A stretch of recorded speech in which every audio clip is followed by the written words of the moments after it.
Hey, Motorman here with my tip of the week. I'm going to show you a simple, easy tool that you can use. Some people call this a cruise control or a throttle lock. I got this on eBay. I think it was 10 or 12 bucks.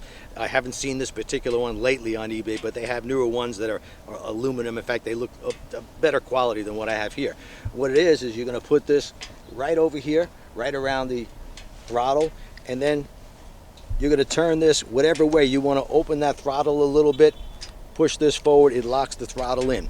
So you can call that cruise control or a throttle lock, whatever you want to call it. But the reason you want to get one of these, if you're having a problem coordinating the clutch and throttle, and I know so many people do because I see it in my class all the time, even people who've been riding for years have a problem coordinating that clutch and throttle at low speeds and being able to turn the handlebars back and forth. So you get one of these, and I'm going to show you how this works. Now make sure if you use one of these, you're either on a deserted road or a big empty parking lot, because I don't want you to make a mistake with this and wind up thinking you're closing the throttle and you open it up. I have seen that happen. So make sure you got plenty of room to use it. I'm going to show you exactly what it does. I've got another camera that's going to be mounted showing my hand on the clutch, because people like to see that, even though your clutch probably grabs in a different spot than mine.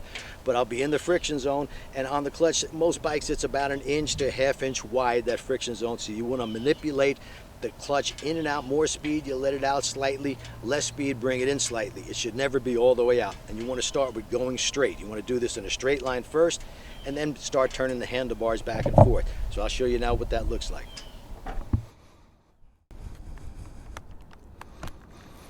All right, so here's the drill. First thing we want to do is make sure we don't have the throttle locked at all when we start the bike.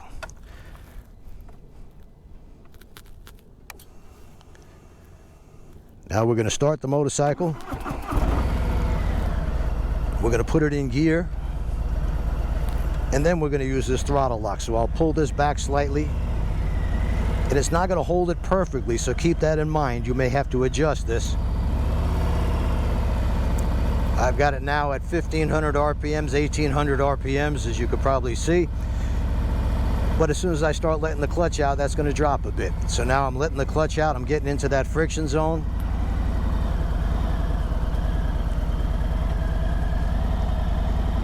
And as you can see, my hand is off there. The bike is moving along. It's going about 5 miles an hour. I want a little more speed, so I'm going to let the clutch out a little further. Right now that's 8 miles an hour. I'm going downhill just a little bit. If I want to turn the motorcycle, I turn my head and eyes. I don't have to touch that throttle at all. This will certainly help you if you're having a problem coordinating that clutch and throttle. Without doing anything with the throttle, as you can see, I could turn these circles, no problem at all. And the idea of this is to get familiar with using that clutch. That is the most important thing for low speed handling, is the proper use of the friction zone. This could literally change your life. Now if I want to go a little bit faster, I'm going to bring that idle up just a little bit. Going to lock it a little bit more. Now I've only got 1500 RPM here. So first you want to start in a straight line, a little pressure on the rear brake, then start by turning the handlebars back and forth, then start making your turns. You should be able to do this without touching the throttle. That's the whole point of this. So I turn my head and eyes, a little pressure on the rear brake, not much at all. You might want to put a little bit more pressure on the brake as you're making a tight turn, but not so much, of course, that you stall the motorcycle, because if you stall the bike, it's going to fall over, and we don't want to defeat the purpose of using this simple little tool.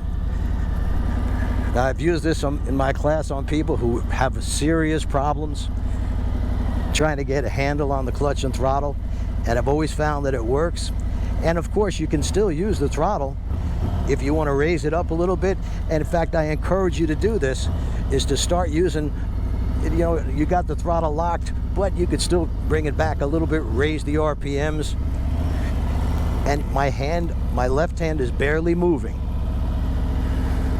And by the way, when you're doing this, you want to do it with both hands. I was just showing you so that you could have no doubt that it's I'm using this and I'm not using the throttle. But if I want to use the throttle, I can do it. I could simply raise it up. I could even push this down further, so I'm feeding a little bit more throttle.